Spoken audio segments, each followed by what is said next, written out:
Iya, Pak. Tutup pintu dulu, soalnya lagi goreng-goreng ya. Iya.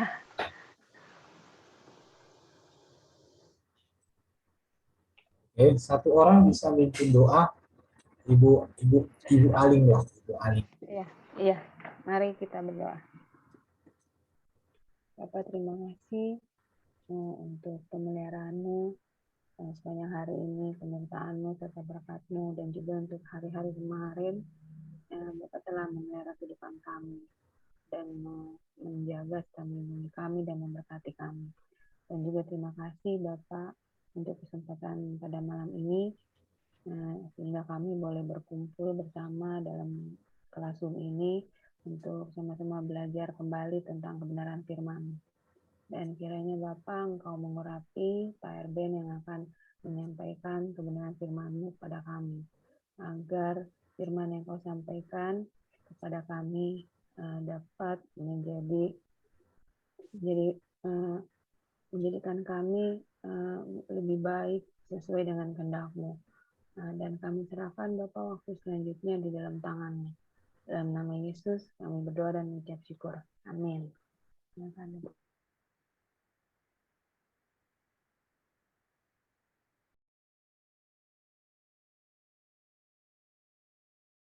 Kita akan ya, ada beberapa data penting tentang Yesus yang perlu untuk kita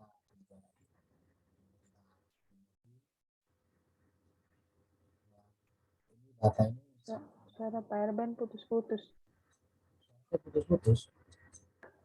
Iya Pak. Apa saya yang putus-putus dong? Doro, putus-putus. Jelas Pak.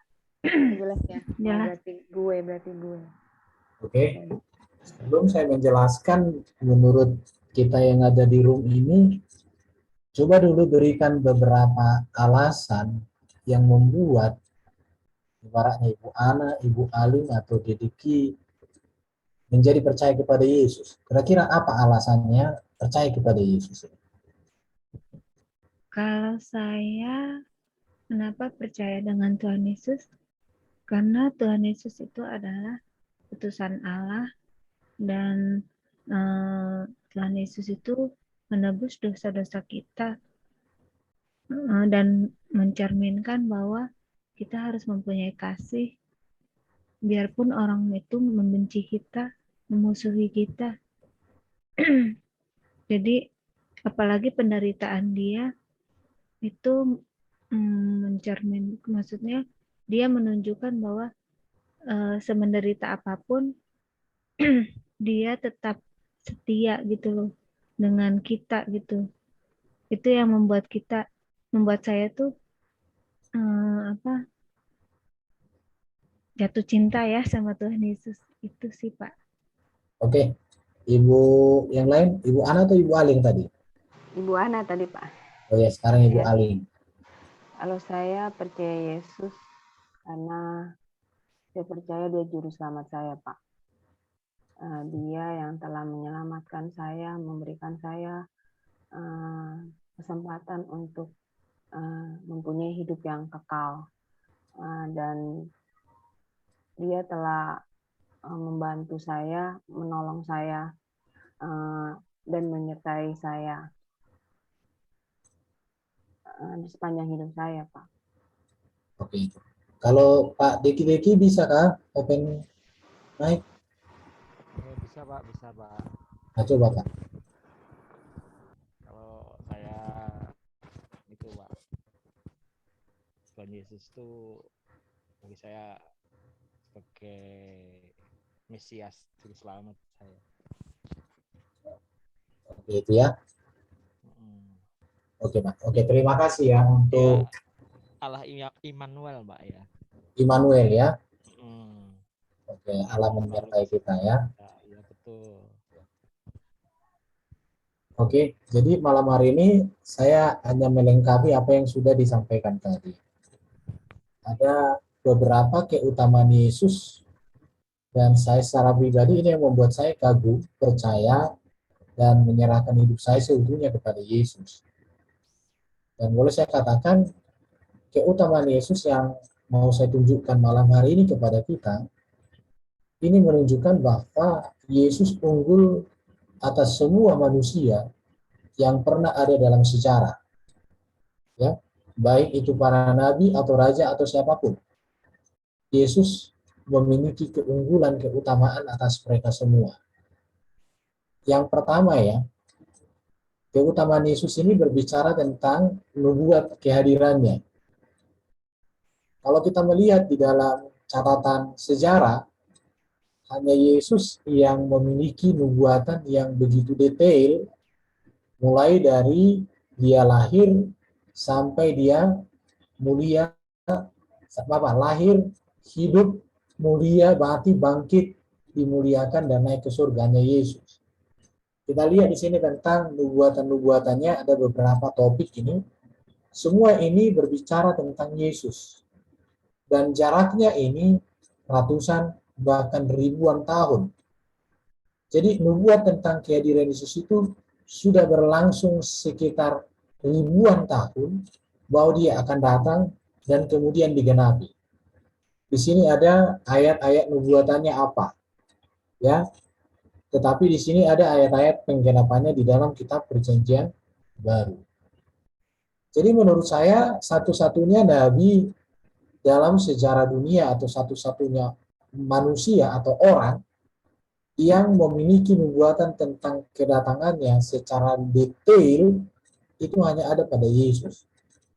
Mulai dari kelahiran, kehidupan, kematian, kebangkitan, kemuliaan, bahkan berbicara juga tentang kuasa, otoritas, perbuatan, ajaran, semuanya ada. Dan ini yang harus kita renungkan sebagai seorang Kristen ya. Supaya kita mengerti betul tentang apa sih yang menjadi keutamaan Yesus ini. Ya, di sini ada data-datanya, contoh keturunan Abraham dan Yehuda, keturunan Daud, kelahiran dari anak darah, tempat lahirnya, ya, tentang raja dan nabi imam, tentang dia menanggung dosa dunia, diolok-olok penyalipan, tidak ada tulang yang patah, serdadu membuang undi, doanya, buruk rupa, disesat dan mati, kebangkitan dan kenaikan dan kemuliaannya. Ini bicara tentang nubuat-nubuat tentang Yesus, dan data-datanya ada di sini. Ini bisa dibaca dan di sini penggenapannya. Itu poin yang pertama yang perlu. Kalau saya lahir tidak dinubuatkan seperti ini ya. Ada di sini yang lahir dinubuatkan? Tentu tidak ya. Oke, yang berikut kita akan lihat tentang kelahiran Yesus ya. Ini perlu, dan menurut hemat saya, apa yang mau kita pelajari malam hari ini merupakan inti Injil yang perlu untuk kita benar-benar pahami, benar-benar kita imani, dan juga sangat mudah untuk kita share atau untuk kita berbagi kepada orang lain. Jadi kita bisa gampang mengatakan, mengapa aku percaya kepada Yesus? Ada beberapa alasan untuk saya percaya kepada Yesus, dan itulah yang akan saya sampaikan malam hari ini dan harap untuk diperhatikan. Yang pertama, yang kedua itu tentang kelahirannya. Lahir dari rahim perawan. Artinya bahwa Yesus itu bukan benih manusia, tetapi benih ilahi atau benih Allah. Dan itu yang dikatakan dalam Lukas 1:30 ya. Roh Kudus akan turun atasmu, dan kuasa Allah yang Maha Tinggi akan menaungi engkau, sebab anak yang akan kau lahirkan itu akan disebut kudus, anak Allah. Jadi kelahiran Yesus ini kelahiran yang ajaib. Dalam hemat saya, dalam sejarah Alkitab atau kitab suci, hanya Yesus yang lahir dari wanita perawan. Artinya bahwa benih Yesus bukan benih biologis manusia, tetapi benih Yesus adalah benih dari Allah, yaitu firman yang hadir nyata di tengah-tengah dunia sebagai manusia yang sempurna, itulah Yesus. Dikatakan lagi Yohanes 1 ayat 1 sampai 3, 14, ia adalah firman yang kekal ada dalam diri Allah, yang diutus datang dalam natur manusia sempurna, suci, tidak berdosa. Jadi Ini penting sekali untuk diyakini, diketahui, dan diceritakan oleh orang Kristen kepada mereka. Bahwa kelahiran Yesus ajaib. Benihnya adalah dari Allah sendiri, yaitu firman menjadi manusia. Maka keajaiban atau keberadaan Yesus yang ajaib ini sungguh luar biasa. Itu yang kedua. Kita masuk ke yang ketiga ya. Karena cukup banyak. Yang ketiga, Yesus tidak berdosa. Jadi satu-satunya dalam sejarah dunia yang tidak berdosa hanya Yesus. Dan dikatakan Yesus berasal dari Roh Kudus, Yesus yang kudus dari Allah, Yesus dikatakan kudus adanya. Jadi Yesus tidak berdosa, tetapi Allah membuat dia menanggung dosa kita. Supaya kita berbaik kembali dengan Allah karena bersatu dengan Kristus. Jadi mengapa Yesus berkuasa mengampuni dosa? Karena memang dia tidak berdosa. Hanya yang tak berdosalah yang dapat menyelesaikan, mengampuni, memulihkan manusia merdeka, bebas dari dosa. Jadi yang ketiga keutamaan Yesus yang bisa kita pegang, bisa kita banggakan, dan karenanya maka kita harus hidup berpedoman terus kepada apa yang menjadi kehendak Yesus, karena memang Yesus ini adalah sosok pribadi yang tidak berdosa. Dia berasal dari Roh Kudus, Yesus yang kudus dari Allah, Yesus kudus adanya. Dan di dalam catatan Alkitab kita melihat bahwa memang benar-benar Yesus ini tidak berdosa. Yang berikut yang menjadi perhatian kita tentang Yesus dengan keutamaannya dibanding semua para nabi atau para rasul atau siapapun dalam sejarah dunia, itu berbicara ajarannya. Ajaran Yesus ini sama sekali berbeda daripada setiap orang sebelum dan sesudah dia. Mengapa? Karena Yesus mengajar dengan hikmat dan kuasa. Artinya begini, Yesus memiliki pengajaran yang sempurna. Dan Yesus juga meneladankan ajaran yang sempurna. Meneladankan. Bahkan Yesus menghidupi ajaran yang diajarkannya. Jadi ajaran Yesus ini sangat berbeda dari setiap ajaran di dunia. Kalau kita nanti mau melihat ajaran Yesus, itu berbicara etika sangat luar biasa. Yesus tidak pernah mengajarkan manusia untuk berdosa, Yesus tidak pernah mengajarkan manusia untuk melakukan membalas kejahatan atau berbuat buruk atau berbuat hal-hal yang tidak bagus terhadap orang lain. Baru berbicara juga tentang hal-hal metafisika dan teologi. Bahkan kalau berbicara hal sosial, Yesus ini sangat luar biasa. Sosial itu artinya kesukaan untuk membantu, kesukaan untuk berbagi rasa dengan orang lain. Dan Yesus mengerjakan itu. Baru juga berbicara tentang penyelamatan ya. Baru berbicara juga tentang eskatologi. Kalau kita melihat tentang ajaran Yesus berbicara keselamatan, Yesus mengatakan, akulah kebangkitan dan hidup. Barang siapa percaya kepadaku, dia akan hidup walaupun dia sudah mati. Bahkan dikatakan oleh Yesus, ada hidup kekal menantikan orang yang percaya. Baru kalau berbicara eskatologi, ini berbicara tentang akhir zaman. Ciri-ciri akhir zaman, Yesus sudah ajarkan dengan begitu baik. Dalam Matius 24, 25, dan beberapa kitab lainnya. Termasuk kitab Wahyu, berbicara eskatologi ya. Tetapi juga Yesus berbicara apa yang akan terjadi bagi orang-orang benar di akhir zaman. Dan apa yang terjadi dengan orang-orang fasik di akhir zaman. Jadi kalau kita melihat yang keempat keutamaan Yesus dari semua para nabi atau siapapun, itu bicara ajaran. Ajaran Yesus nggak pernah mengajar orang membenci, apalagi membunuh ya. Yesus tidak pernah mengajarkan orang untuk melakukan hal-hal yang negatif kepada siapapun. Tapi Yesus selalu mengajarkan tentang berbuat baik, berbuat kasih, hidup kudus, setia, taat, dan benar. Baru kalau berbicara tentang pengajaran Yesus, Yesus ini seorang guru yang mengajar dengan cara yang luar biasa, penuh hikmat. Karena Yesus memberikan pengajaran dengan berbagai bentuk. Ada perumpamaan. Ya, Yesus memakai perumpamaan. Bisa perumpamaan tentang hamba yang jahat dan lain sebagainya. Tetapi Yesus juga memakai peraga. Contoh ketika Yesus mengajar tentang siapa yang layak masuk surga. Waktu itu ada anak kecil dan Yesus pangku anak kecil itu. Barang siapa ingin masuk ke dalam surga, hendaklah menjadi seperti anak kecil. Ada alat peraga. Baru ada dialog. Yesus juga dalam mengajar itu dialog. Dialog dengan Nikodemus, seorang ahli Taurat. Akhirnya Nikodemus menjadi orang percaya. Jadi yang keempat, saya melihat ajaran Yesus ini unggul ya. Berbicara tentang pergaulan, Yesus menekankan kekudusan. Berbicara tentang ibaratnya berlaku dalam bisnis, Yesus berbicara tentang kejujuran.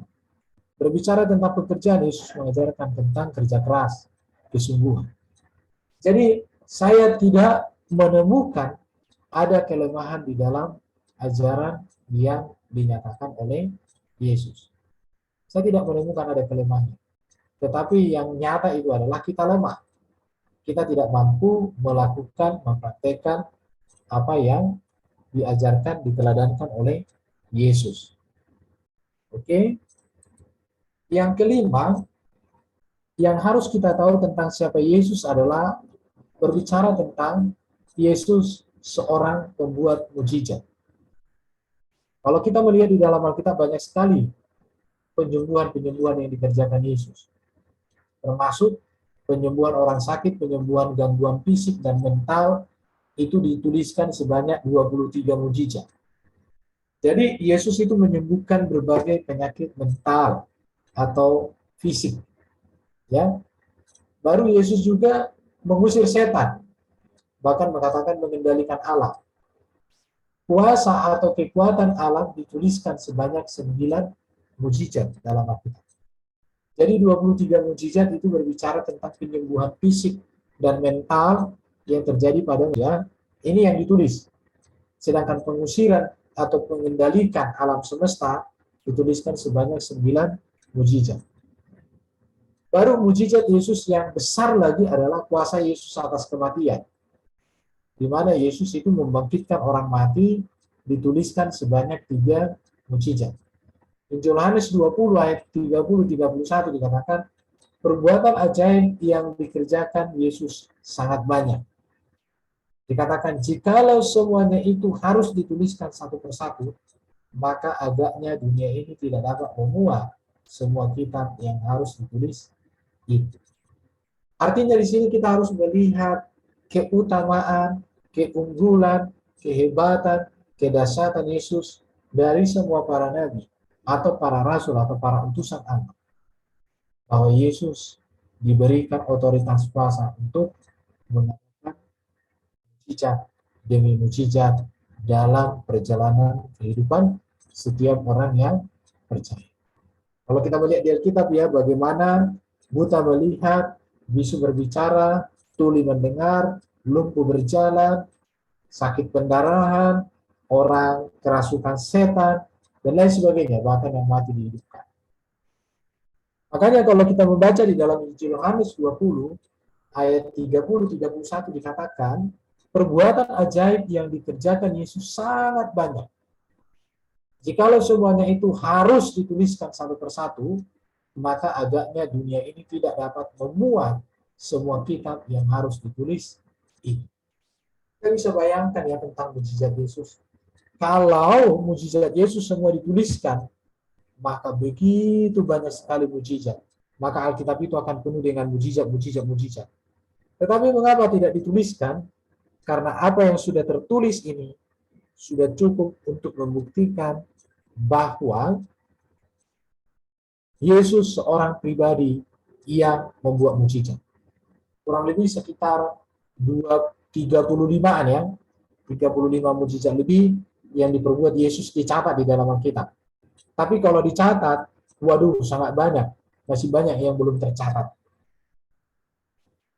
Itu yang kelima. Yang keenam, Yesus keenam ini adalah kematiannya. Yesus diutus Allah untuk memberikan pengampunan dosa melalui darahnya. Itulah sebabnya ia disebut sebagai anak domba Allah yang akan menghapuskan dosa dunia. Jadi keutamaan Yesus yang keenam adalah kematiannya sebagai penebusan, pengampunan bagi kita yang berdosa. Ya. Jadi 1 Petrus pasal 1 ayat 18 sampai 19 dikatakan, sebab kamu tahu bahwa kamu telah ditebus dari cara hidupmu yang sia-sia yang kamu warisi dari nenek moyangmu. Itu bukan dengan barang yang fana, bukan pula dengan perak atau emas, melainkan dengan darah yang mahal, yaitu darah Kristus yang sama seperti darah anak domba yang tak bernoda dan tak bercela. Jadi poin berikut yang menjadi pembelajaran untuk kita dari tentang keutamaan Yesus adalah tentang kematiannya. Kematian Yesus adalah kematian yang menebus kita oleh darahnya yang tercurah di kayu salib. Maka kita ditebus, kita dimerdekakan, kita dibebaskan, kita diberikan pengharapan, bahkan kita diberikan hidup yang kekal. Pertanyaannya, ada enggak para nabi atau siapapun yang kematiannya menjadi penebusan bagi manusia yang berdosa, yang menjadi kurban yang sempurna bagi keselamatan manusia? Jawabannya kan tentu tidak ada. Karena hanya Yesus yang mati, dengan kematiannya, maka keselamatan, pengampunan, pemulihan tersedia bagi setiap manusia. Itu yang keenam. Sekarang kita masuk yang ketujuh. Keutamaan Yesus yang ketujuh adalah kebangkitannya. Yesus berkuasa atas kematian dan maut. Kebangkitan Yesus membuktikan bahwa dia sudah berkuasa atas kematian dan dia berkuasa atas maut. Maka dikatakan bahwa Bapa mengasihi aku oleh karena aku memberikan nyawaku untuk menerimanya kembali. Tidak seorang pun mengambilnya daripadaku, melainkan aku memberikannya menurut kehendakku sendiri. Aku berkuasa memberikannya dan berkuasa mengambilnya kembali. Inilah tugas yang kuterima dari Bapakku. Yohanes 11 ayat 25-26.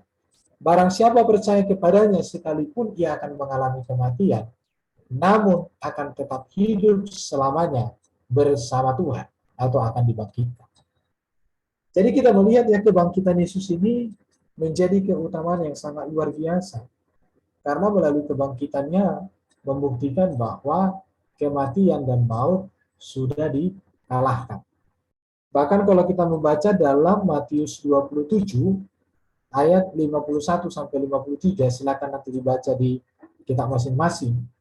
Dikatakan bahwa orang-orang saleh yang hidup di masa sebelum Yesus itu sudah mengalami kebangkitan dan sudah diangkat mulia ke surga oleh Allah kita, oleh Yesus Kristus. Jadi kita melihat bahwa Yesus ini berkuasa atas kematian dan maut. Inilah luar biasanya kebangkitan daripada Yesus yang sangat luar biasa itu. Bentar ya.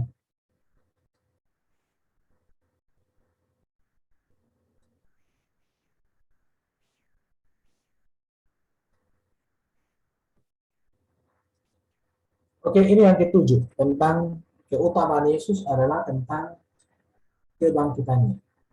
Dan ini yang sangat luar biasa dalam Matius 27 ayat 51-53, ketika Yesus bangkit, orang-orang saleh dalam PL itu dibangkitkan dan dibawa kepada surga bersama dirinya. Sekarang kita melihat tentang yang kedelapan, keutamaan Yesus, yaitu naik ke surga. Yohanes 14 ayat 1 sampai 14. Dikatakan, di rumah Bapakku banyak tempat tinggal.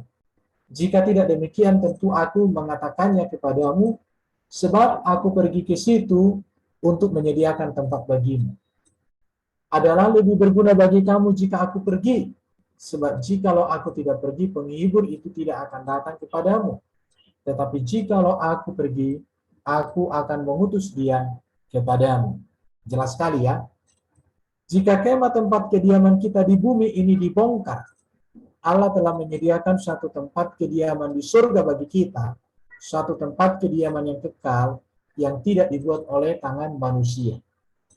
Jadi yang kedelapan menjadi keutamaan Yesus ini yang membuat kita terkagum dan menyerahkan hidup kita kepadanya adalah bahwa dia naik ke surga menyediakan tempat untuk kita, dan dia akan datang lagi nanti di hari zaman menjadi hakim yang adil. Akan jelaskan.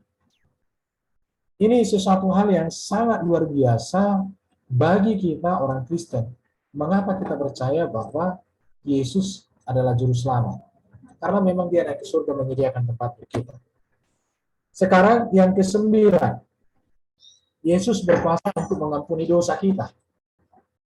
Ya, dikatakan engkau menamai dia Yesus karena dialah yang akan menyelamatkan umatnya dari dosa mereka. Jadi ini pernyataan malaikat ketika Maria hamil, dan malaikat katakan engkau menamai dia Yesus, ya, dengan Yusuf, karena dialah yang akan menyelamatkan umatnya dari dosa mereka. Kita lihat di dalam Markus pasal 2:10, tetapi supaya kamu tahu bahwa di dunia ini anak manusia itu menuju kepada Yesus berkuasa untuk mengampuni dosa.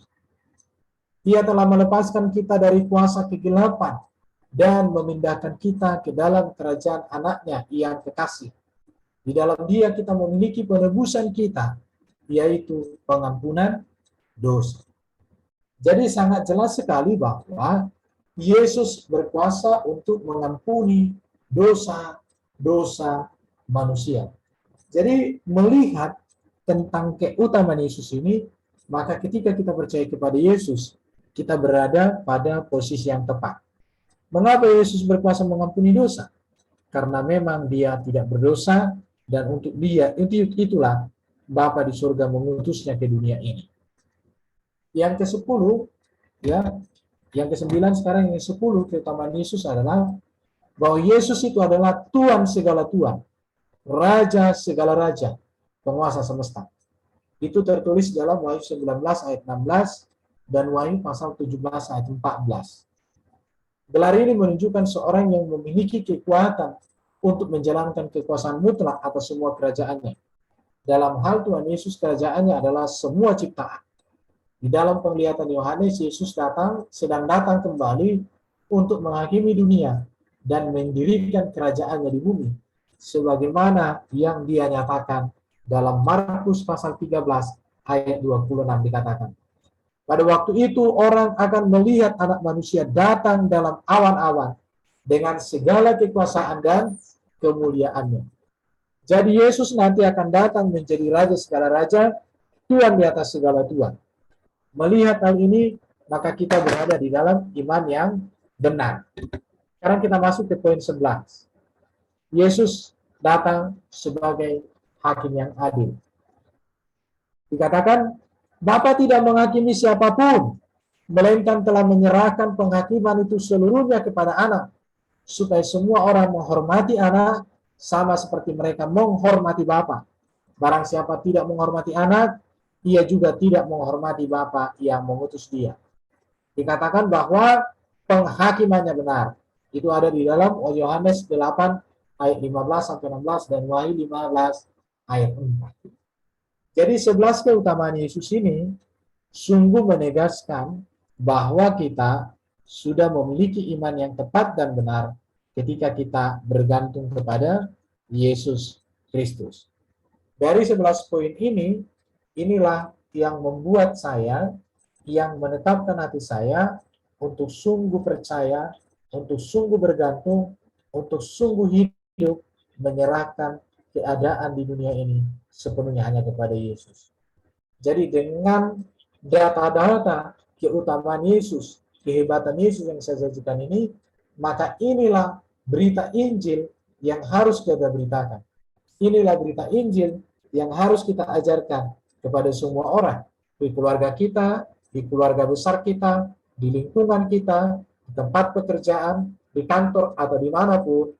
Maka tentang keutamaan Yesus yang luar biasa inilah yang harus kita ceritakan, yang harus kita beritakan, dan harus kita teladankan atau kita hidupi dalam kehidupan kita tiap-tiap hari.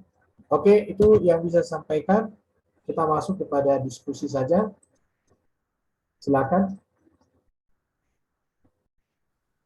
Shalom, Pak. Iya, iya. Berarti Bapa di surga, maksudnya Allah Bapa itu sudah menyerahkan penghakimannya pada Yesus ya, Pak? Iya, betul. Oh, iya, saya baru tahu. Maksud saya pikir, Iya bener, baru tahu. iya, saya pikir Hmm, Bapa di surga ya yang menghakimi gitu, Iya. bukannya Yesus gitu. Bapa di surga itu memberikan otoritas kepada Yesus untuk menjadi hakim. Yang Hmm, Oh, kepada firman yang menjadi manusia itu. Itulah Yesus. jadi Yesus itu mewakili Allah ya? Ya jelas, maka dikatakan di dalam Yesus itulah kita melihat, mengenal, mengalami kuasa dan otoritas Allah secara penuh.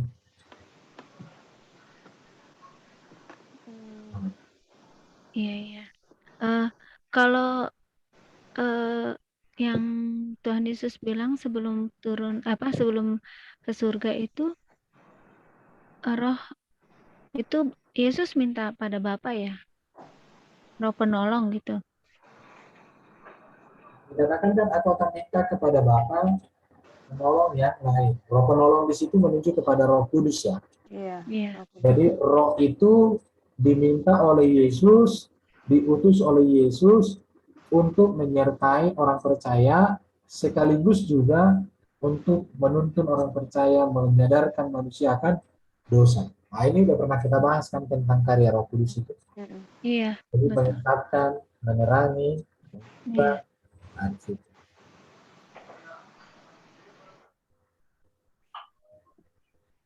Jadi materi kita cukup ringkas tapi sangat bagus ya. Jadi kalau kita mau ceritakan tentang mengapa kita jadi orang Kristen atau mengapa kita mau jadi orang Kristen, 11 poin itu aja kita ceritakan sama mereka, sama orang musuh. Itu sudah Injil yang penuh kita ceritakan.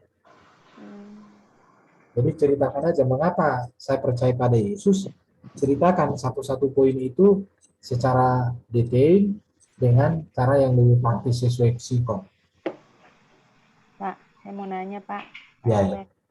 Pak, tadi kan Bapak bilang bahwa selama hidupnya Yesus kan mengajarkan tentang perbuatan baik, kasih kepada sesama. Lalu yang jadi pertanyaan saya Pak, jika ada seseorang yang berdoa untuk orang lain, tetapi si doanya seperti ini misalnya, saya ingin orang ini misalnya orang ini suka berbohong gitu Pak, terus isi doanya dia, saya ingin orang ini disadarkan, dia minta pada Tuhan orang ini disadarkan dengan cara mencelakakan dia, itu bagaimana ya Pak? Apakah benar itu doa seperti itu? Sedangkan Tuhan Yesus kan selama hidupnya itu kan selalu mengajarkan kita untuk berbuat kasih, mengampuni kepada orang yang berbuat jahat kepada kita. Nah itu gimana ya Pak? Benar apa enggak Pak doa seperti itu Pak? Sebaiknya sebenarnya si doa itu kan harus memberkati. Iya ya Pak, harus memberkati ya. Ya kita doakan aja gini, Tuhan, kuserahkan dia dalam tangan-Mu. Iya. Baik yang ku mau dia sadar, dia bertobat. Tapi semua terserah pada Tuhan. Itu seharusnya. Iya, seharusnya begitu ya Pak. Kalau kita berdoa sambil marah biasanya itu. Matilah kamu. Tuhan Iya, mati. iya. Itu karena jengkel kita kan. Iya, makanya Pak, karena tadi Pak Erden bilang selama hidup Tuhan Yesus selalu memberi teladan untuk mengasihi kan kepada orang yang tidak menyakiti kita. Lah saya bingung Pak, saya dengar ada orang yang berdoa seperti itu Pak. Jadi dia berdoa kepada Tuhan meminta supaya tujuannya sih supaya orang ini bertobat, yaitu diberi celaka gitu. Maksudnya supaya dia misalnya dia berbohong supaya dia nggak berbohong lagi, supaya tobat, diberi celaka, misalnya kecelakaan apa gimana. Nah saya bingung Pak, gitu apa benar doa seperti itu? Saya mikir. Terus tapi yang anehnya Pak dikabulkan loh Pak doanya. Nah itu dari Tuhan apa dari siapa Pak? Doanya jadi dikabulin. Tapi memang Kalau di Alkitab ada nggak orang yang berdoa untuk kecelakaan orang? Kalau yang aku lihat di Alkitab itu menyerahkan orang itu ke dalam tangan Tuhan, Iya, supaya Tuhan saja yang menyatakan keadilannya. iya betul. Saya juga berpikirnya seperti itu. Misalnya kita mau mendoakan orang itu bertobat kan harusnya Pak sesuai dengan kehendak Tuhan gitu. Apa yang Ya, menjadi kehendak Tuhan untuk agar orang ini bertobat. Maksudnya dengan cara Tuhan kan. Bukannya kita mendoakan dengan kita minta supaya dia tobat, nggak berbohong lagi, misalnya bikin dia celaka bagaimana gitu. Ya benar kan Pak ya? Bukan iya, seperti iya. itu kan doanya. Iya, Kedengaran hujan di tempatku deras. Kedengaran nggak suara hujannya? Enggak, Pak. enggak. Iya. Enggak kedengeran. Tapi suara Bapak jelas, Pak. Iya, Oh jelas ya, Pak. ya, ya. Mm-mm. Jadi Ya itu Pak. sih. Jadi artinya yang mau saya sampaikan intinya kan pelajaran kita malam hari ini 10 atau 11 keutamaan Yesus tadi, itulah yang harus kita ceritakan sama semua orang supaya mereka mengerti siapa Yesus. Iya Pak. Nah, itu intinya. Jadi kalau memang ajaran etika dan moral Yesus ini kan sempurna ya, sempurna. Iya, iya. Nah, di situ. Jadi Berarti itu bukan dari Tuhan Yesus ya, Pak ya. Soal kan di doa Bapa kami aja udah jelas-jelas Ampuni kita orang yang bersalah iya, kepada kami. ampunilah kami seperti kami juga mengampuni orang yang bersalah kepada kami. iya. Kan Iya, Bahkan di ayat lain dikatakan berkatilah orang yang mengutuk engkau dan berdoalah buat dia kan. iya betul Jadi Pak. bukan mengutuki kita, harusnya memberkati. Tapi Iya, pada di situ geraknya karena dikutuki jadi terjadi, ya bisa saja iblis mencari keuntungan. nah iya benar, saya juga Oh, berpikirnya gitu Pak. Apa jangan-jangan itu kuasa iblis ya yang maksudnya menjadikan doanya Jadi ampuh terjadi, gitu ya Pak. Iya, tapi dia percaya Yesus loh, Pak. Gimana itu? iya Pak. ya bisa. Berarti berdiri di dua kaki ya, Pak? Tapi ya gini kan, dia berdua itu barangkali kan karena kesalnya saja itu. Ya kebetulan Iya, dimanfaatkan Iya, betul. sebagai alih, kira-kira begitu ya terjadi. iya. Makanya kita berdoa harus hati-hati ya Pak ucapan Ya kita. harus lah, jangan sampai berdoa untuk hal yang buruk untuk orang lain. Tapi kalau untuk Iya, bertobat, disadarkan, ditegur, oke. Tapi kalau sampai iya, ibaratnya Tuhan matikanlah dia, aduh kacau itu kan. iya. Nggak kasih Karena kecelakaan gitu, Pak. karena Bukan. karena Kan engkau lah yang berurusan dengan dia, tegur dia, iya, biar dia karena sadar. Menurut saya itu lebih bagus nih kan. iya, karena Pak Erben menurut saya juga nggak layak ya Pak kita perintah-perintah Tuhan gitu. Tuhan Iya, iya kan emang kita siapa masa nyuruh-nyuruh Tuhan Pak. Misalnya bikin dia apa gitu celaka apa gimana. Ya kalau menurut saya sih nggak patut aja berdoa kepada Tuhan dengan cara seperti kita memerintah gitu loh Pak. Ya Pak ya. Bener ya. betul, betul, betul. Iya. Makanya pas tadi Pak Ben terangi Tuhan mengajarkan kita tentang etika, moral, kasih. Nah, saya jadi mikir ke doa. Ada orang yang berdoa seperti itu, saya bingung, Pak. Itu benar apa enggak doanya kayak gitu? Iya, jadi Iya. ke depan kita harus doakan yang baik-baik saja. Iya. Kan Terima semua kasih Pak kebetulan RT. Tuhan bertindak dengan cara yang adil ya. Karena Iya. kita harus memberkati sebenarnya. Iya benar Pak. Kalau kita jengkel juga, aduh Tuhan, ambilkanlah nyawanya kan gitu keadaan jengkel. Iya, betul, Pak. Tapi Tapi kadang juga kan kata-kata kita itu kan jadi doa dan lain sebagainya macam lah. Iya. Ya belajar untuk tetap berkata positif ya. iya, Iya. betul, Pak. Betul Pak. Seharusnya saat dia menderita itu lihat Tuhan Yesus, Pak. Salib. Oh, iya, Mm. pikul salib itu ya, Pak. Saya diingatkan sama teman saya yang pendeta juga begitu. Saya bilang, saya menderita gara-gara ya itulah, gitu. Maksudnya rumah tangga saya gitu kan, Pak. Lalu pendeta saya bilang, Tuhan Yesus sebelum kamu menderita kan sudah menderita duluan. Coba kamu Iya. bayangin aja Iya. angkat itu kayu salib berat segitu, belum dikasih minumnya anggur asam, terus masih dicambuk. Itu Tuhan masih kuat loh. Masa kamu cuman menderita begitu aja nggak kuat gitu? Ya juga sih kalau dipikir. Memang benar ya Pak ya. Kita harus lihat Tuhan Yesus ya, jangan lihat apa penderitaan kita. Kalau kita lihat penderitaan kita ya nggak bertumbuh. Betul nggak Pak? Iya, jadi artinya gini, segala aspek hidup kita sebenarnya Yesus menjadi patokan ya. Ketika kita berbicara mengasihi, Yesus patokannya. Iya. Ketika berbicara Iya, mengampuni, Yesus patokannya. Ketika kita apapun harus selalu berpusatkan kepada Yesus itu. Iya, betul, Pak. Kalau enggak ya repot kan.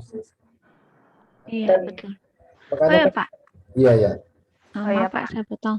Iya, Saya, Iya, Dara duluan. iya, maaf Pak, saya mau tanya yang soal kejadian ya Pak ya. Apa kan saya sama Bu Aling kan pernah dengar bahwa Tuhan Yesus mati di kayu salib itu dicabut nyawanya oleh setan, ya kan? Nah, itu kan kesalahan fatal ya Pak ya, kalau orang itu berbicara seperti itu ya. Udah kita bahas sebenarnya kemarin itu kan. Masa Pak?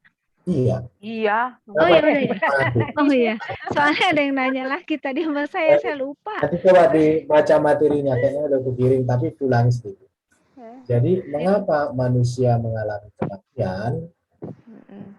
Jadi manusia kan awalnya kan diciptakan Tuhan untuk hidup kekal di tanah Eden.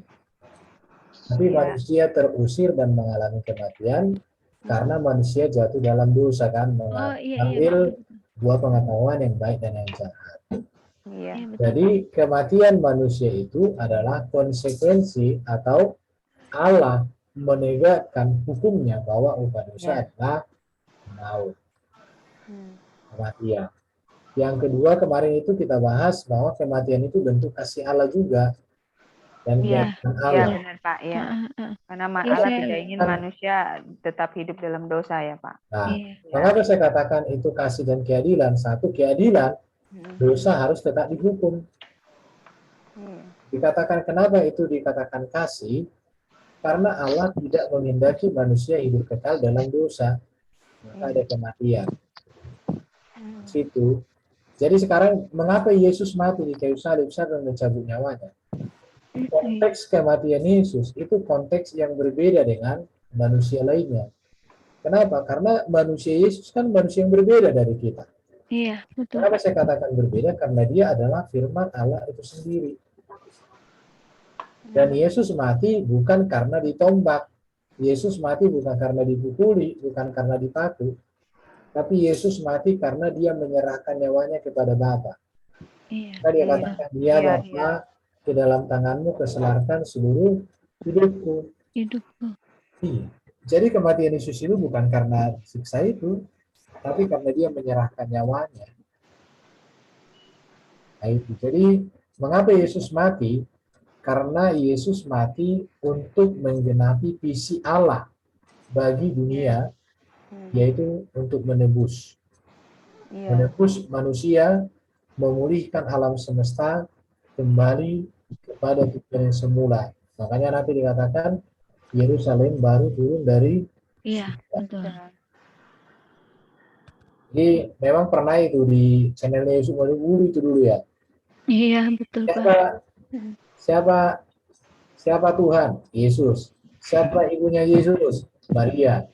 Terus siapa yang mencabut nyawa Maria katanya? Ya Tuhan. Berarti Yesus mencabut nyawa Maria. Kejam kali kan gitu katanya.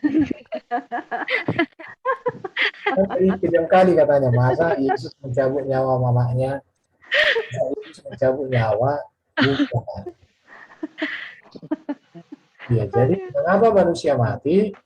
Karena Allah kasih dan adil. Adilnya di mana? Ya, dosa harus dihukum ya kan? Kadang orang terjebak ya Pak dengan seperti itu ya. Nah, Dengan pertanyaan seperti itu. makanya gini, kalau dengan Muslim itu kan bukan jawabannya yang kita jawab, tapi kebenarannya yang harus diberitakan itu. Iya. Jadi, kebenaran yang harus kita ceritakan. Kalau jawaban nanti ya dua gunanya rata-rata. Nah, itu sih, jadi kalau mengapa manusia mati, mengapa Maria mati dan lain sebagainya, di materi kita 3 minggu lalu ya, 3 minggu lalu atau 2 minggu lalu. Pak, yang itu bapaknya Yesus tuh, Yusuf Pak. Yang gimana Pak? Ya Yusuf meninggal lah. Maksudnya yang ditanya tentang bapaknya kenapa? Nggak, maksudnya kan yang maksudnya nggak ada diceritakan kan Pak? Jadi gini ya, Nggak banyak ya. di Yusuf dalam nggak banyak. Alkitab itu kan sangat banyak sebenarnya kisah yang belum diceritakan. Iya, betul. Banyak sekali. Tetapi kenapa bisa demikian? Karena Alkitab ini kan bukan kitab sejarah dan bukan kitab sains, teknologi. Tapi kehidupan ya Pak ya? Nah, sebentar, saya selesai. Memang di dalam Alkitab banyak sejarah, tetapi bukan kitab sejarah. Itu dia. Jadi mengapa tidak ada? Karena fokus daripada cerita Alkitab adalah ingin menjelaskan keselamatan yang pasti di dalam Yesus Kristus. Itu. Oh, Jadi keselamatan itu yang diceritakan secara runut dan sistematis. Oh iya iya. Iya. Intisarinya ya Pak. Ya, kalau nanti Alkitab itu ditulis semua tokoh-tokoh itu, ya kita akan baca kisah-kisah aja. Nanti contoh, Iya. Yakub Iya, anaknya 12, anak berapa cucunya, semua nama-nama orang. Iya Iya. benar Pak. Akhirnya nggak dapat intisarinya Pak ya, apa gitu maksudnya ini kitab. Pak, saya boleh mengajukan nggak Pak? Minggu depan Sebentar ya, kita yang selesai. mengenai Sodom dan Gomora dong Pak. Bentar. Jadi artinya penulisan Alkitab itu tidak berbicara tentang kisah. Nanti akan banyak pertanyaan contoh.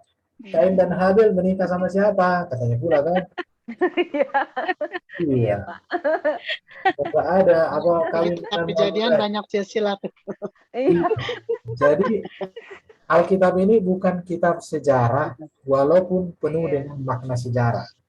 Iya. Tapi Alkitab ini sebenarnya adalah kitab yang mengisahkan tentang perjanjian keselamatan mulai Adam sampai dengan akhir zaman. Dan itu diceritakan dari hasil saya belajar itu sangat sistematis, sangat bagus sekali.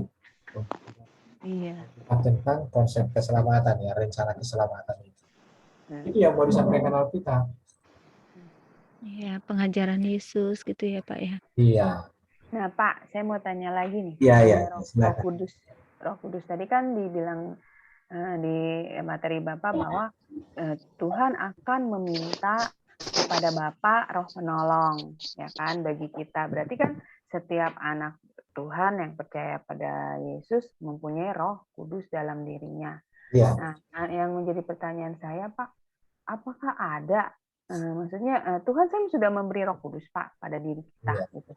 Apakah ada Tuhan memberikan benda gitu, misalnya seperti cincin atau apa gitu, buat maksudnya seperti karunia seperti itu Pak kepada anak-anaknya gitu.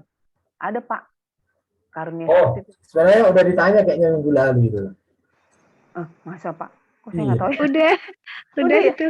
Apa jawabannya Pak Erben?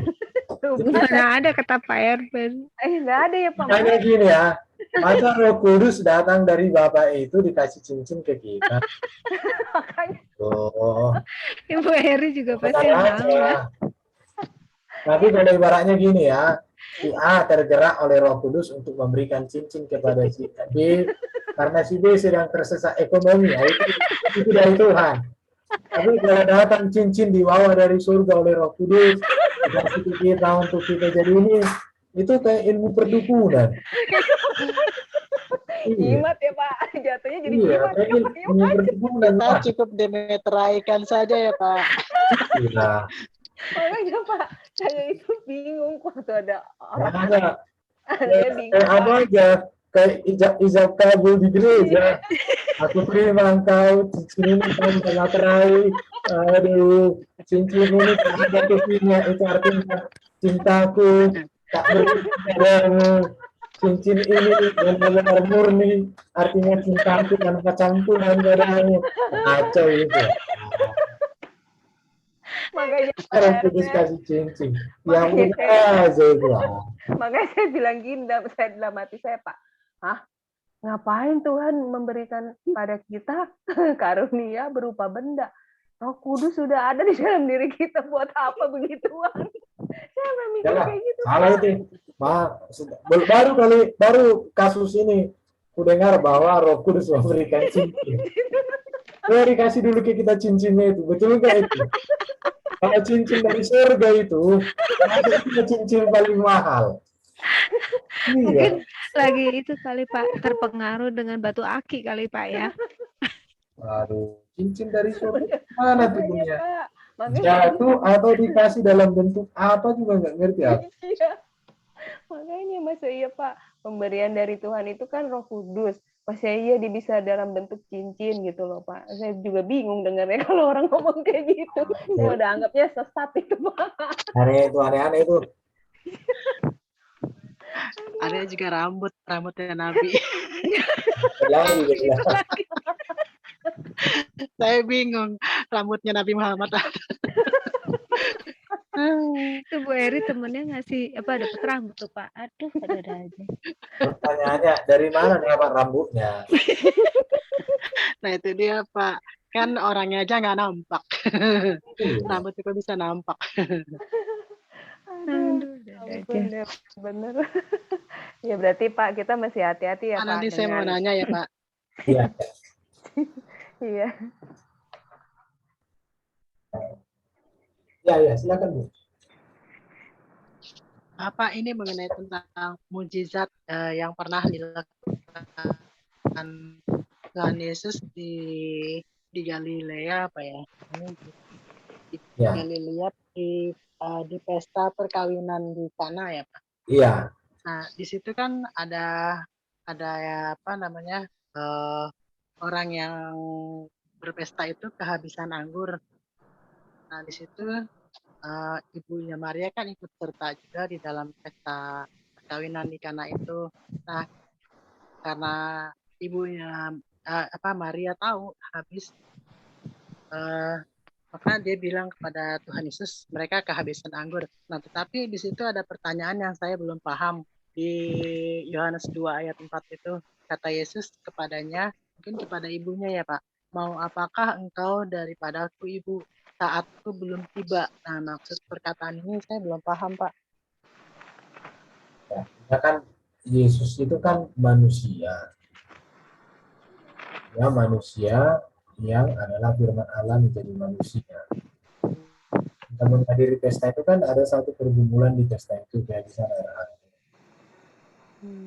Dia masih keluarga dekat dengan pesta itu. Dia meminta supaya Yesus membuat mujizat dan Yesus mau. Jadi kisahnya seperti itu, ya kan? Ya maksudnya di situ, jadi belum waktunya, artinya kan Yesus kan bekerja berdasarkan waktu Bapa. Jadi ya memang belum waktunya untuk memulai waktu itu, tapi memang Yesus buat juga kan? Tapi Yesus lakukan juga kan, Pak? Iya, dilakukan Yesus. Saat itu belum tiba, artinya memang belum waktunya, tetapi karena belas kasihan dikerjakan Yesus juga. Dan itu mujizat pertama yang dibuat oleh Yesus loh dalam secara pelayanan. Air anggur menjadi air tawar menjadi air anggur. Banyak orang mengartikan ini dikaitkan dengan bahwa lembaga pertama yang ada di dunia ini kan keluarga kan. Iya. Nah itu Adam dan Hawa kan. Jadi sebenarnya peristiwa anggur air menjadi anggur itu kan karena keluarga itu menunjukkan bahwa pelayanan pertama Yesus juga dalam pelayanannya ketika dia sudah 30 tahun yang dikerjakan itu adalah juga tentang pemulihan keluarga.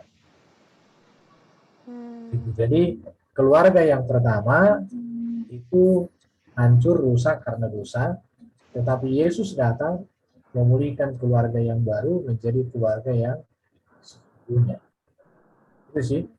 Jadi waktu itu belum tiba, artinya Yesus kan bekerja menurut waktu juga, karena segala sesuatu ada waktunya kan. Tidak serta-merta bisa segala sesuatu, sama juga kayak kita kan. Waktu Tuhan selalu yang terbaik kan begitu, bukan waktu kita. Iya Pak. Jadi bukan melakukan kehendaknya Ibu Maria gitu, gitu Ya maksudnya Pak. bukan. Jadi artinya bukan kehendaknya Ibu Maria, tapi kan permohonannya. Ini kita lihat kan dari segi hubungan secara biologis ya. Kalau secara biologis, ya Maria dengan Yesus kan memiliki kedekatan khusus. Dan wajar seorang ibu meminta bantuan seorang anak untuk hal seperti itu. Dan saya yakin Maria tahu bahwa Yesus bisa melakukan itu. Karena Maria tahu siapa Yesus yang lahir dibesarkan dia itu, dia tahu. Ya, dia tahu bahwa Yesus itu kan firman. Dia tahu bahwa dia itu bukan atas ya, manusia atau bukan karena proses biologis, tapi karena ya untuk manusia. Dunia diselamatkan. Nah, seperti itu. Pak, saya mau tanya, Pak, tentang ini, Pak. Matius di Matius 13 yang ini tentang perumpamaan tentang lalang di antara gandum. Ya, Di sini kan ada dibilang, Pak, bahwa dikatakan orang yang menabur benih baik ialah anak manusia. Ladang ialah dunia. Benih yang baik itu anak-anak kerajaan, dan lalang anak-anak si jahat. Maksudnya anak-anak si jahat itu yang bagaimana, Pak? Yang seperti apa gitu? jadi gini, di dunia ini kan selalu ada dua hal yang ditonjolkan. Contoh, baik, buruk, gelap, terang, salah, benar. Kan selalu begitu. Jadi kalau di dalam cerita itu kan tentang lalang di antara gandum. Iya. Yang pertama ditabur, rupanya pada malam hari ada si jahat menabur yang buruk. Jadi kalau saya memahami artinya begini, di dunia ini, saat ini, dua hal itu akan bertumbuh bersama, tetapi waktu yang akan memisahkan mereka. Karena kan lalang dan gandum itu kan ketika panen kan diasingkan gandumnya kan dibakar. Iya.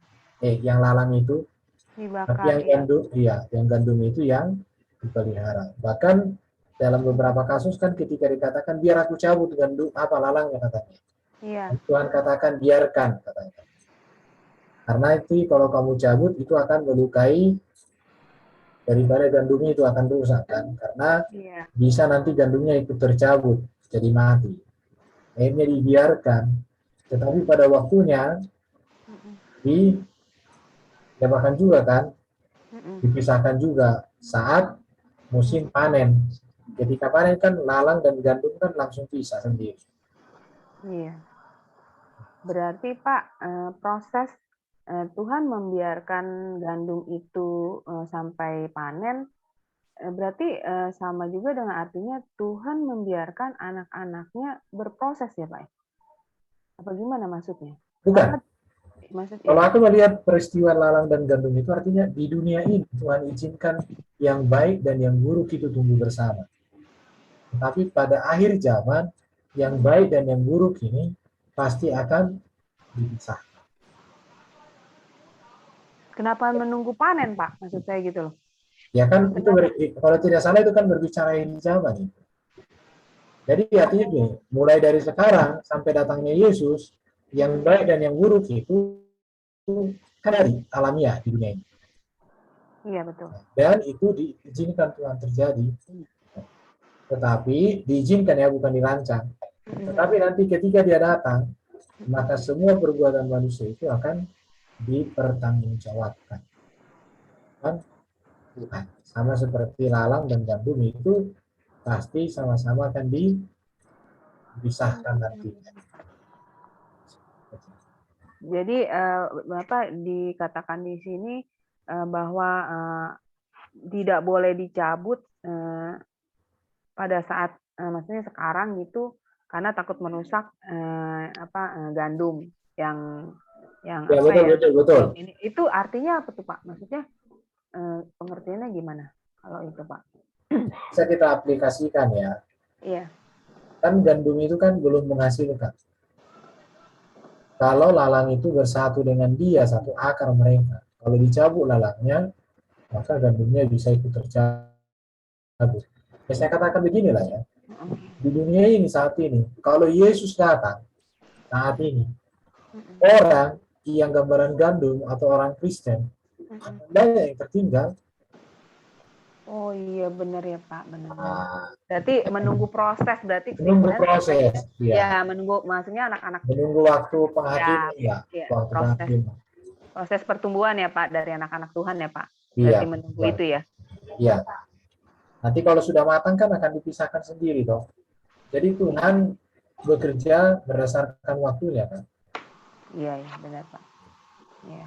Ya berarti pengertiannya Tuhan tidak membiarkan, maksudnya pekerjanya itu atau malaikat-malaikat yang mencabut lalang itu berbarengan dengan gandum pada saat sekarang ya, karena Tuhan nggak mau, maksudnya Tuhan masih memberi waktu ya Pak buat anak-anaknya untuk berproses ya Pak, Untuk bertumbuh Ya. ya menuju karakter Kristus ya Pak ya. Saya kasih contoh lah ya. Iya. Di dunia ini kan sekarang kita melihat kita yang percaya Yesus dengan yang tak percaya Yesus kan diberikan kan kehidupan. Iya. Yang tak percaya Yesus juga hidup, kita yang percaya Yesus juga hidup. Dan ini diberikan waktunya. Tapi nanti pada hari zaman akan dipisahkan kok ini semua. Ya kan? Iya. Iya. Seperti memisahkan kambing dan domba katanya kan. Sama seperti memisahkan lalang dan gandum. Itu sih yang menjadi kita. Berarti saya juga nangkapnya seperti itu sih Pak. Cuma saya kan nggak yakin nih nanya Pak Arben. Ya berarti benar pemahaman hikmat saya juga seperti itu. Jadi Tuhan tidak maksudnya mengizinkan gandum itu dicabut berbareng pada saat sekarang. Saya kasih contoh itu dicabut ya. Ya, sama seperti zaman Nuh kan. Zaman Nuh itu kan Tuhan tidak langsung menghukum loh. Tuhan memberikan waktu 120 tahun loh supaya orang itu bertobat. Iya. Tidak langsung dicabut kan. Tetapi karena mereka tidak bertobat, ya dicabut juga. Akhirnya terjadilah peristiwa Nuh. Iya. Iya benar Pak. Jadi tidak langsung dihukum semuanya, tidak. Tidak ada prosesnya. Iya. Benar Pak. Itulah nanti Yesus akan menyatakan diri sebagai hakim yang adil. Iya, dalam materi yang tadi ya Pak ya, hakim yang adil. Iya betul. Jadi materi yang tadi itu memang cukup ringan, tapi itulah dasar iman kita kepada Kristus. Mulai dari nubuatan, kelahiran, kehidupan, perbuatan, ajaran, kematian, kebangkitan, kemuliaan, dan janji kedatangan kedua akan datang jadi hakim yang adil. Jadi itu yang menjadi inti dari Injil tentang Yesus Kristus, sehingga iman kita sungguh-sungguh beriman kepada Yesus itu adalah keputusan terbaik dan paling tepat menurut saya.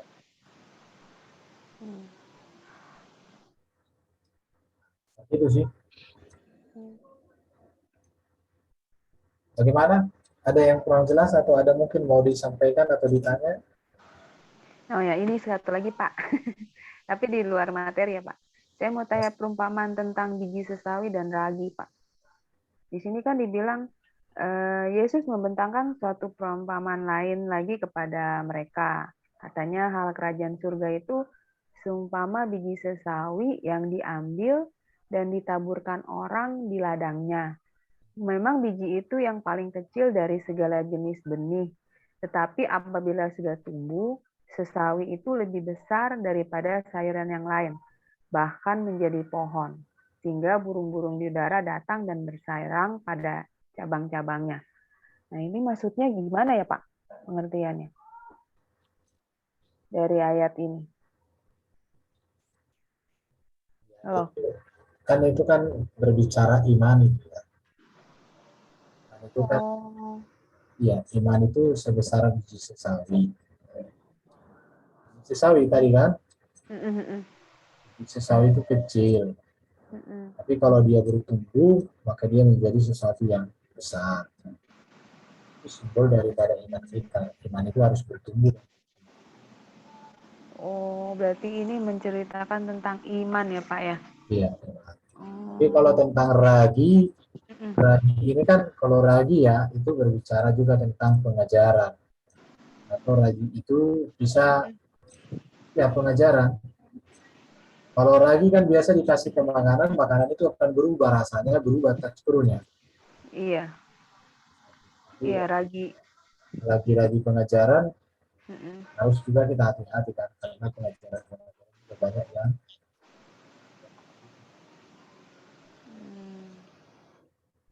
Iya, iya. Oke, makasih Pak penjelasannya. jadi kalau iman itu memang, iman itu kan dari yang kecil. Jadi kalau dipupuk itu menjadi besar, iman itu jadi sesuatu yang luar biasa. Nanti dikaitkan itu iman sebesar biji sesawi, biji gandum, biji apa sesawi, Iya, dapat memindahkan gunung ya kan. iya. Jadi iman itu digambarkan seperti benih. Benih yang kecil ditanam, bahkan itu mati, dikatakan karena terkubur dia. Tapi saat dia terkubur, dia bisa bangkit. Iman itu banyak sih pengertian-pengertian yang bisa kita tarik dari situ. Tergantung konteks apa yang mau kita tarik kan. Sama seperti contoh ya, gandum. Gandum itu menjadi mati dulu, dikubur, kemudian nanti tumbuh. Ketika ditumbuh, dia akan menghasilkan banyak gandum. Itu berbicara juga tentang hidup kita, bagaimana kita mematikan kedagingan kita. Kita bisa menghasilkan buah yang banyak dan berarti. Jadi namanya perumpamaan ini kan, itu kan perumpamaan. Perumpamaan itu harus dibaca secara utuh, kemudian kita menemukan apa sih pesan yang mau Tuhan sampaikan dari perumpamaan itu. Jadi perumpamaan itu tidak bisa diartikan secara literal, tetapi lebih kepada memahami apa makna yang mau disampaikan melalui perumpamaan tersebut. Jadi apa makna yang mau disampaikan? Jadi nggak bisa kita artikan literal itu. Iya. Pak, Iya, iya. saya mau tanya. Berarti apa yang tadi Bu Eri tanya tentang nubuatan ya, nubuatan Tuhan Yesus itu? Halo? Iya, iya. Nubuatan. Iya, nubuatan yang air anggur itu kan. Kan Tuhan kan jawabnya. Oh, perbuatan ajaib. Iya, perbuatan ajaib ya. Iya. Mujizat ya, Mujizat mujizat pertama. Tuhan. Mujizat pertama. Iya, mujizat. Nah, itu kan Tuhan Yesus kan jawabnya belum waktunya. Berarti kita tuh seperti gini ya Pak ya, kalau kita berdoa itu kenapa doa kita belum dijawab? Harusnya kita peka ya Pak dengan Tuhan Yesus. Perkataan Tuhan Yesus seperti itu ya Pak. Ya, Begitu kita harus nggak Pak? menunggu waktu Tuhan lah. Jadi ketika kita memohon kepada Tuhan juga ya, waktu dia untuk menjawab. Tugas kita adalah berdoa dan menantikan dan berharap. Tugas dia memberikan jawaban. Waktu dia. Ada waktu yang cepat, ada yang waktu sedang, ada waktu lama. Ada juga waktu yang nggak jelas. Jawab kenapa ya, karena nggak beres itu bagaimana. Iya. Tetapi kalau misalkan gini Pak, kenapa sih kita kok doanya belum dijawab? Oke, kita bisa lihat dari situ ya Pak, belum waktunya. Tapi kan kita pengen tahu Pak, alasannya apakah kita masih banyak berdosa atau kurang percaya gitu Pak. Kalau doa kita. Ada mengatakan sebenarnya semua doa dijawab. Ya, iya. Tunggu. Tidak. Tapi ada satu lagi, lakukan. Contoh Tuhan, aku pengen supaya ada berkat. Tolong aku berkati Tuhan. Tapi kalau di rumah saja kan nggak terjadi. Harus kerja. Iya. Doakan yang kita kerjakan, kerjakan yang kita doakan. Masalah hasilnya kapan itu urusan Tuhan. Jadi sebenarnya berbicara doa itu kan kita lakukan aja, kita berdoa. Bagaimana cara Tuhan menjawab, biarlah itu tanggung jawab Tuhan. Nah, karena intinya berusaha ya Pak. Ya kita kerjakan bagian kita, Tuhan pasti akan kerjakan bagiannya. Aja. Jadi dan sungguh-sungguh melakukan bagian kita, dan Tuhan kita berkarya menurut apa yang menjadi kehendaknya. Karena sekarang kan banyak juga orang kan Tuhan itu semacam pesuruh kan. Iya, Pak. Contoh ya, Tuhan kami mau Natalan, rumah ini kami ucapkan. Tuhan jagai rumah ini katanya. Memang Tuhan hatam. Iya kan, ada orang kayak gitu mau pergi Natalan, Tuhan jagai rumah ini kan. Iya, Enak betul, aja, Pak. aku jadi satpam rumahmu, nggak ada cuma hartamu di situ, masa aku jagai? Harusnya duanya nggak kayak gitu. Tuhan, kami mau Natalan memuji menyembah Kau, yang kami tinggal rumah ini adalah milikmu, percaya dia aman dalam tanganmu, kami mau pergi menuju Engkau bersama saudara kami. Amin. Kan lebih benar kan doanya kan? Iya, betul, Pak. Daripada berdoa, Tuhan kami pergi Natalan, nggak ada orang di rumah, jagailah Tuhan rumah kami ini. Oh Tuhan, saya rumah. Tuhan pesuruh. Memang aku satpammu katanya. Suruh jagain Ya, harta. makanya kan udah dibilang Pak kurang ajar sama Tuhan, doanya seperti itu. Aduh. Pak, kalau yang ini gimana, Pak? Kan Tuhan bilang, di mana hatimu berada? Apa yang hartamu berada, disitulah Mana hatimu. berada Nah, di itu. situ hatimu berada. Ya itu gimana tuh, Pak? Ya, orang mengartikan gini sebenarnya.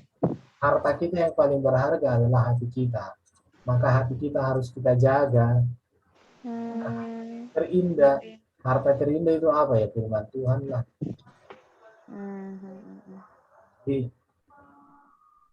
Jadi harta kita yang paling berharga itu adalah hati kita. Jadi hati ini harus dijaga, dikendalikan, diisi oleh firman Tuhan. Iya. Karena, tapi kenyataan juga memang iya. Kalau orang terikat dengan sesuatu dan sesuatu itu menguasai hatinya, itu repot. Iya. Artinya jangan sampai sesuatu itu menguasai diri kita, itulah.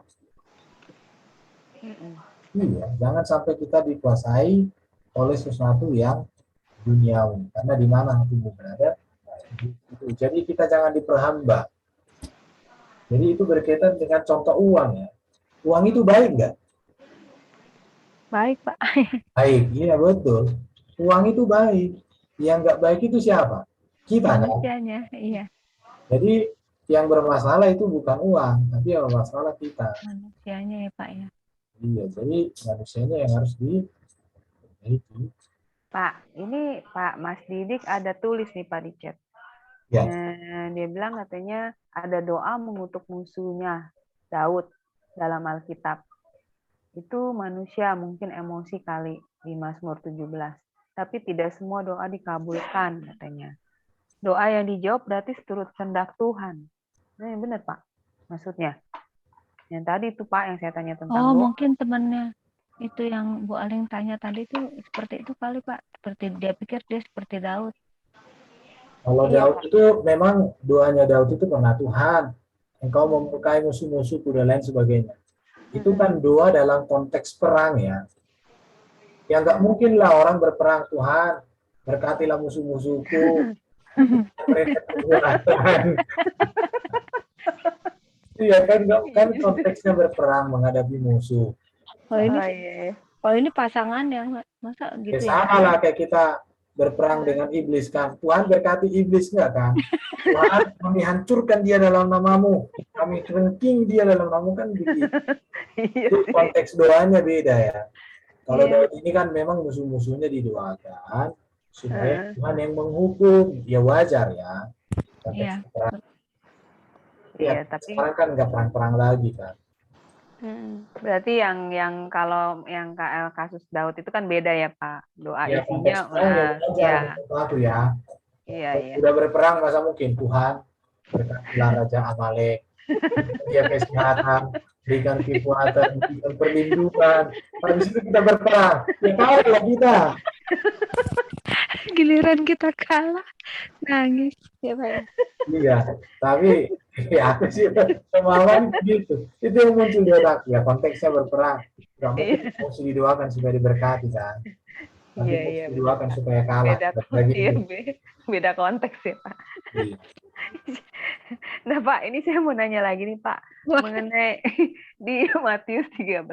Ini Tuhan mengatakan begini loh Pak, kepada siapa yang gitu. Karena siapa yang mempunyai kepadanya akan diberi sehingga ia berkelimpahan. Tetapi siapa yang tidak mempunyai, apapun juga yang ada padanya akan diambil daripadanya. Nah, terus di sini dibilang tetapi berbahagialah matamu karena melihat dan telingamu karena mendengar.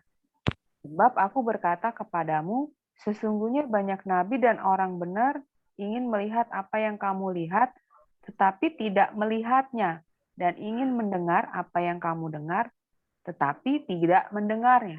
Maksudnya Pak, apa ya artinya itu? Memang di sini harus dibaca konteksnya sebenarnya ya.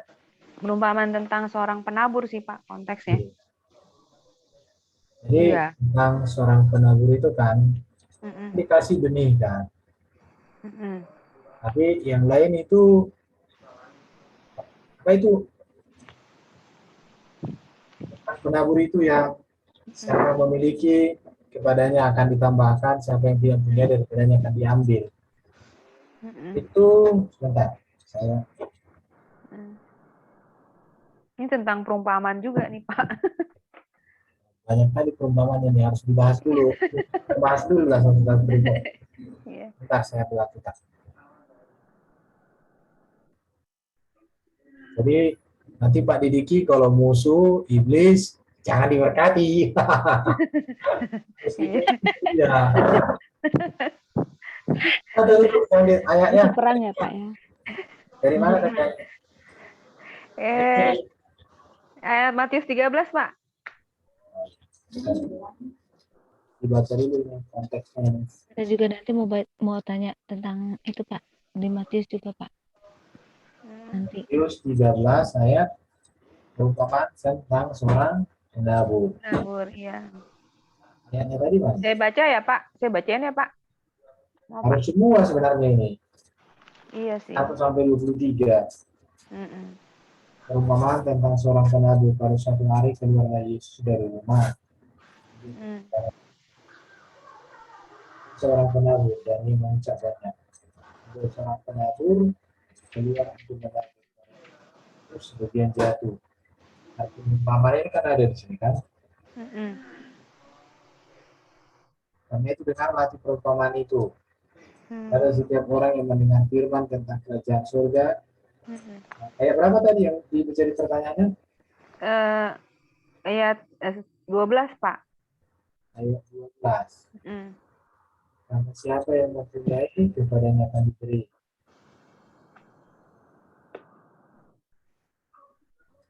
Ini kan Pak dibilangnya, jawab Yesus, kepadamu diberi karunia untuk mengetahui rahasia kerajaan surga, tetapi kepada mereka tidak. Kepadamu itunya kan murid-muridnya ya Pak? Oh itu seperti apa gulungan itu ya Pak ya? Yang di Materai itu ya Pak? Betul nggak Pak? Yang pernah saya tanyakan dulu itu. Yesus, kepadamu diberi karunia untuk mengetahui rahasia. Tapi kepada mereka tidak. Hikmat Roh Kudus ya Mas.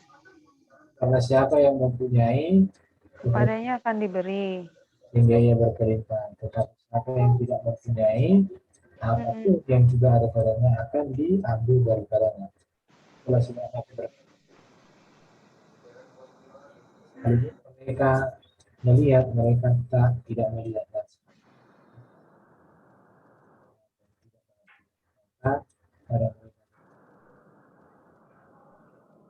Dan sebagaimana jatuh di tanah tempat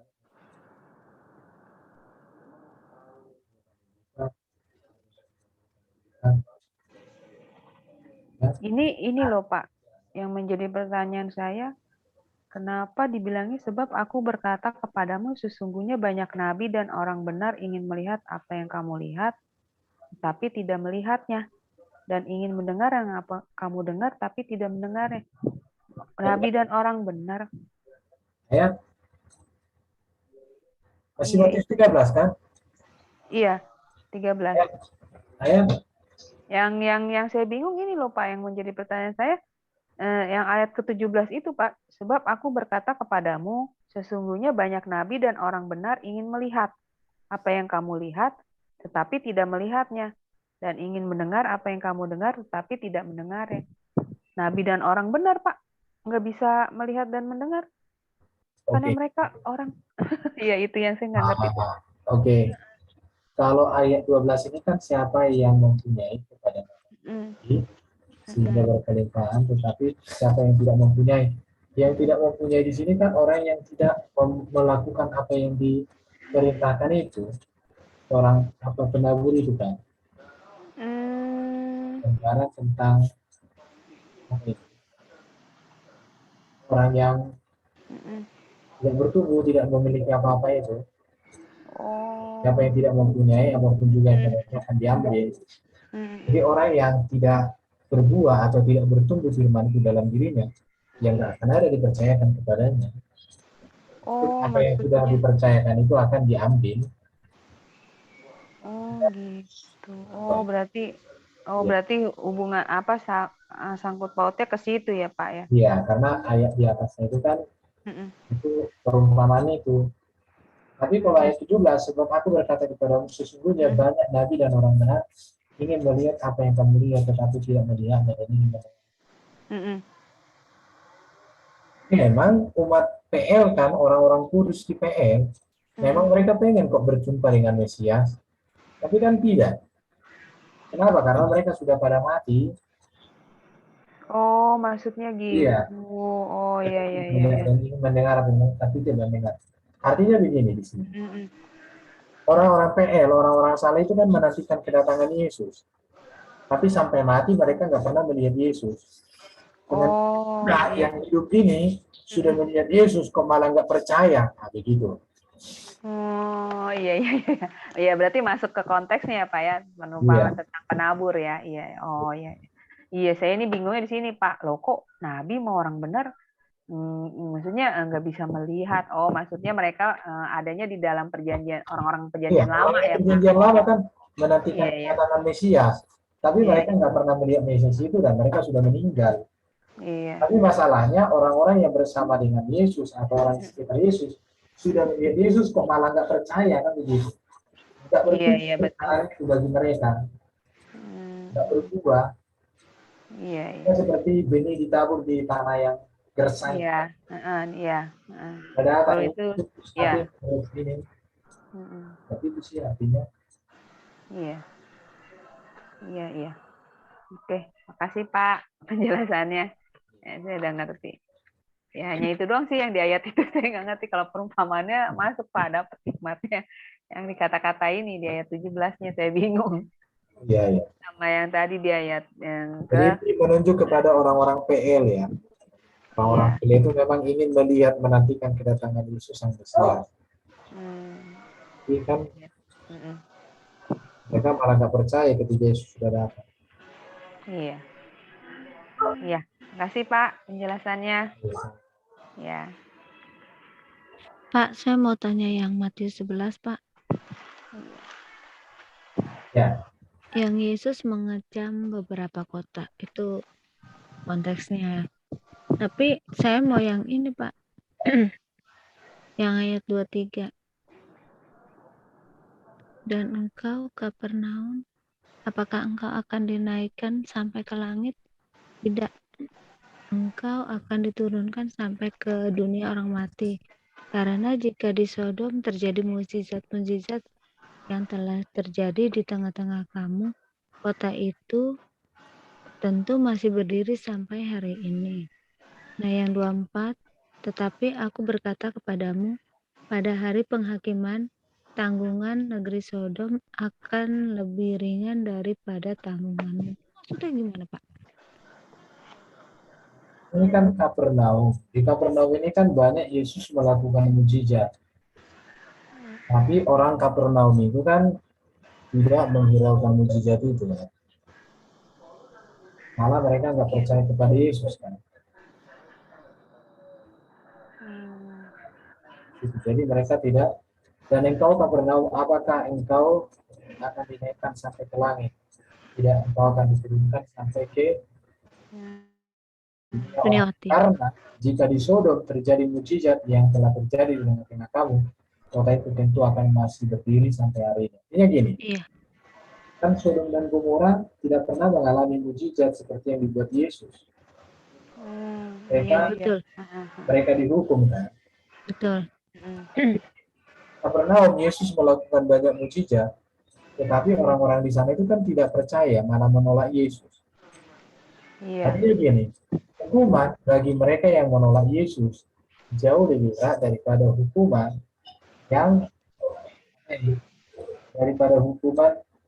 seperti yang di Sodom dan Gomora.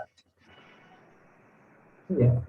Pak, maksudnya sama juga dengan gini ya Pak pengertiannya. Lebih berat hukuman orang yang sudah diberitahu tentang kebenaran Injil daripada Yang belum tapi mengerti. tidak percaya, daripada yang belum pernah dengar sama sekali gitu maksudnya kan Pak ya. Benar Iya, nggak, Pak? bisa. Iya kan?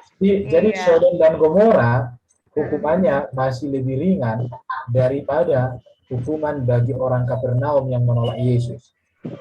Kalau Iya. Sodom dan Gomora itu bisa dikatakan api belerang datang dari langit. Iya. Iya, betul. Bagi orang yang menolak Yesus, yang di Kapernaum yang tidak menghargai Yesus, bukan hanya api belerang, tapi neraka selama-lamanya, gitulah. Iya, iya. Jadi hukuman, Oh, itu yang ayat 24 ya Pak ya, yang kayak gitu. jadi hukuman bagi Sodom itu lebih tinggi, lebih berat daripada hukuman ada yang lain. Ini tanggungan negeri Sodom akan lebih ringan daripada tanggungan, kan gitu Pak? Iya, daripada Ya, lebih ringan Sodom dan Gomora daripada bagi orang yang di Kapernaum. iya daripada Kapernaum yang menolak Yesus. Ini Iya. banyak ini ya Pak ya, contoh-contohnya ya Pak ya. Ini kan perumpamaan, gambaran-gambaran hidup Yesus. Iya. Termasuk yang menolak Yesus gitu ya Pak. Ya, yang menolak Yesus. Yang sudah Orang Kapernaum itu kan menolak Yesus, padahal Yesus banyak berbuat mujizat di sana kan. iya, nggak percaya ya masih tetap gitu Pak Iya. kumpulannya ya. Aduh, Masih banyak tetap. loh orang yang menolak Yesus. Mengerikan sekali ya Pak. Iya. Iya. Jadi orang yang menolak Yesus itu hidupnya lebih mengerikan daripada Dibanding yang belum tahu sama sekali ya Pak, belum mendengar kabar Injil. Iya. Iya. Iya ya. Oke, bagaimana? Sudah Pak, saya. Oke, mungkin kita ketemu minggu depan lagi ya. Iya. Nah, Iya udah 2 jam. Iya Pak. ya lumayan. Iya. Iya Pak. Oke. Oke, ada yang mau didoakan kah? Nggak ada ya, belum ada Kita Pak. berdoa lah. Dan kami bersyukur boleh belajar firman Tuhan, boleh sharing ini kebenaran tentang Kristus yang firman, boleh melekat dalam diri kami dan membuat kami berani dan mampu bersaksi untuk orang lain. Kami yang ada di dalam room ini yang sudah belajar bersama-sama, ada Ibu Ali, ada Bro Dedeki, ada Ibu Riana Chandra, ada Ibu Ana, dan ada Ibu Eka. Tolonglah kami supaya setiap firman yang kami pelajari ini membuat kami semakin cinta Tuhan, hidup kudus di hadapan Tuhan, menjadi berkat, menjadi saksi buat kami. Puji Bapa, terpujilah Tuhan dalam nama Yesus kami berdoa. Amin. Amin. Terima kasih ya, Ben, untuk Selamat malam semuanya. ya, teman-teman, selamat malam, selamat istirahat. Tuhan berkati.